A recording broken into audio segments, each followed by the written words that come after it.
Hanumangarh junction औद्योगिक क्षेत्र में एक फैक्ट्री जो कि केमिकल प्लांट था, उसके अंदर जो आग लगी थी, 2.5 घंटे की कड़ी मशक्कत के बाद उस पर काबू पाया गया। 2 मजदूर इस घटना के बीच में ही दम घुटकर उनकी मौत हुई है। हॉस्पिटल के अंदर उन्हें ले जाया गया, वहां पर डॉक्टरों के द्वारा मृत घोषित कर दिया गया। उनके मजदूरों के जो घर वाले हैं, उनका रो रो कर बुरा हाल है। आग लगने के कारणों का अभी तक पता नहीं है। जांच का विषय कमेटी बनाई गई है जो कि इस केमिकल प्लांट के अंदर जो आग लगी है, जो नुकसान हुआ है और जो कैजुअल्टी हुई है, उसके बारे में पूरी जांच करेगी। और इस केमिकल प्लांट के द्वारा क्या प्रदूषण और या सरकार के द्वारा जो नियम कानून कायदे बनाए गए हैं, उसकी पालना की गई या नहीं की गई, उसके संबंध में भी जांच होनी अभी शेष है। चलिए अब जानते हैं कि प्रदूषण नियंत्रण बोर्ड जो कि रासायनिक संयंत्रों के लिए कुछ विशिष्ट निर्देश निर्धारित जिनके द्वारा किए गए हैं, उसके बारे में जान लेते हैं। और इस केमिकल प्लांट के अंदर उसके अनुसार जो है सभी प्रकार की धरातल पर व्यवस्था थी या नहीं, यह तो जांच के बाद ही पता चल पाएगा। वैसे प्रदूषण नियंत्रण जो बोर्ड है, कार्यालय होते हैं, इनके द्वारा उपकरणों का उपयोग, प्रदूषण के स्तर को मापने के लिए निगरानी और अपरिशिष्ट जल ठोस कचरे को सुरक्षित प्रबंधन यह शामिल होता है। यह सुनिश्चित करने के लिए उद्योग पर्यावरण मानकों का पालन और नियमित रूप से निरीक्षण और ऑडिट भी किए जाने के निर्देश प्रदूषण नियंत्रण बोर्ड के कार्यालय को होते हैं। प्रदूषण नियंत्रण बोर्ड का जो नियम है, रासायनिक संयंत्रों को अपरिशिष्ट जल और ठोस कचरे का सुरक्षित रूप से प्रबंधन करना होगा।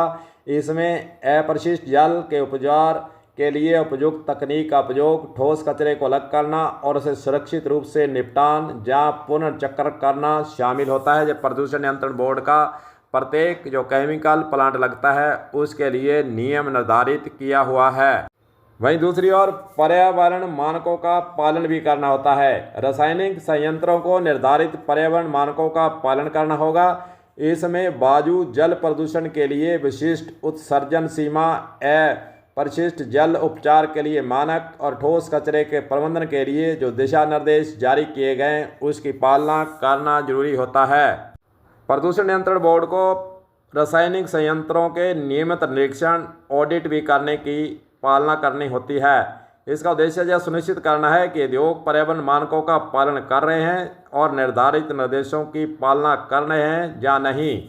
किसी भी नई परियोजना या विस्तार से पहले रासायनिक संयंत्रों को पर्यावरण प्रभाव आंकलन EIA का संचालन करना होगा। EIA पर्यावरण पर संभावित प्रभावों का मूल्यांकन करता है और आवश्यक उपाय निर्धारित भी करता है। नियम उसके द्वारा जो बनाए जाते हैं, उसकी पालना जो केमिकल प्लांट है उसको करनी होती है। उत्पादन को अगर देखें, उसकी प्रक्रिया को देखें, तो रासायनिक संयंत्रों को उत्पादन प्रक्रियाओं को अनुकूलित करना होगा ताकि प्रदूषण को कम किया जा सके। इसमें अधिक कुशल प्रक्रियाएं, सामग्री की पसंद और कचरे को कम करने के लिए प्रक्रिया शामिल की जाई होती है। देखा जाए तो ऐसे प्लांट के लिए रासायनिक संयंत्रों को नवीनतम प्रदूषण नियंत्रण प्रौद्योगिकी को अपनाने की आवश्यकता भी रही है। इसमें प्रदूषण नियंत्रण उपकरणों के सुधार, स्वचालित निगरानी प्रणालियों का उपयोग और पर्यावरण के अनुकूल प्रक्रियाओं का उपयोग भी शामिल है, जिसकी भी पालना करनी चाहिए। केमिकल प्लांट के लिए निर्देश यह भी है कि रासायनिक संयंत्रों को प्रदूषण नियंत्रण बोर्ड के साथ नियमित रूप से जानकारी साझा करनी चाहिए।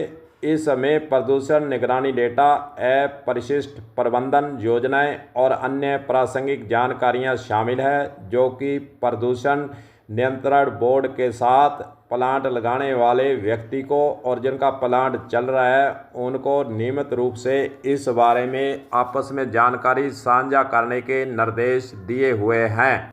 केमिकल प्लांट लगाने से पहले एनवायरनमेंट क्लियरेंस प्रमाण पत्र प्रदूषण नियंत्रण बोर्ड से प्राप्त करना भी आवश्यक होता है। प्रदूषण नियंत्रण बोर्ड के द्वारा जो नियम कानून और निर्देश तय किए गए हैं, इस फैक्ट्री के द्वारा, इस केमिकल प्लांट के द्वारा उसकी कितनी पालना की गई है, यह जांच का विषय है। जांच के बाद ही पता चल पाएगा कि ये केमिकल प्लांट जो औद्योगिक क्षेत्र हनुमानगढ़ जंक्शन के अंदर कल यहाँ पर भयंकर आग लगी थी, उसके द्वारा कितने नियमों की पालना की गई है या नहीं, यह तमाम जांच का विषय है।